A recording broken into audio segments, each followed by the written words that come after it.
നിങ്ങളുടെ ഇഷ്ട പരമ്പരകൾ എക്സ്ക്ലൂസീവായി സൺ നെക്സ്റ്റ് ആപ്പിലൂടെ തികച്ചും ഫ്രീ ആയി ഇപ്പോഴേ ആപ്പ് ഡൗൺലോഡ് ചെയ്യൂ.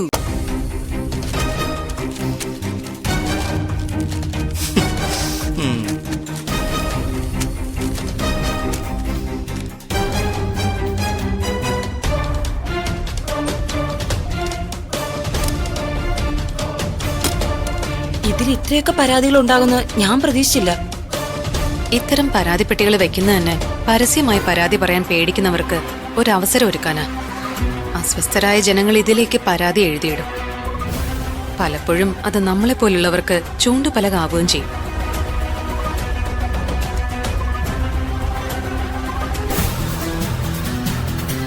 ഇതിലെ ഓരോ പരാതികളും നമ്മൾ സസൂക്ഷ്മം വായിക്കണം, പഠിക്കണം. അതിനെക്കുറിച്ച് അന്വേഷിക്കുകയും നടപടി എടുക്കേണ്ടവയാണെങ്കിൽ എടുക്കുകയും വേണം.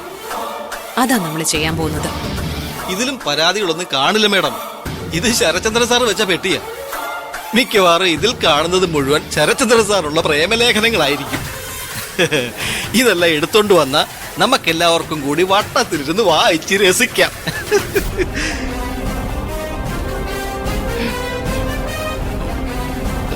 സത്യമല്ലേ ഞാൻ പറഞ്ഞത്? നമ്മൾ ആദ്യം ചെയ്യേണ്ടത് ഇതിലെ പരാതികൾ തരംതിരിക്കുക എന്നതാ. തരംതിരിക്കാൻ ഒന്നുമില്ല മേഡം. എടുത്ത് നിവർത്തി വെച്ച് ഓരോന്നായിട്ട് വായിച്ച് നമുക്ക് രസിക്കാം. ഉത്തമൻ സാറേ, ചിരിക്കാനാണെങ്കിലും കരയാനാണെങ്കിലും ഇത് മുഴുവൻ വായിച്ചു നോക്കിയല്ലേ പറ്റൂ. ആ ഡ്യൂട്ടി ഞാൻ സാറിനെ ഏൽപ്പിക്കാം.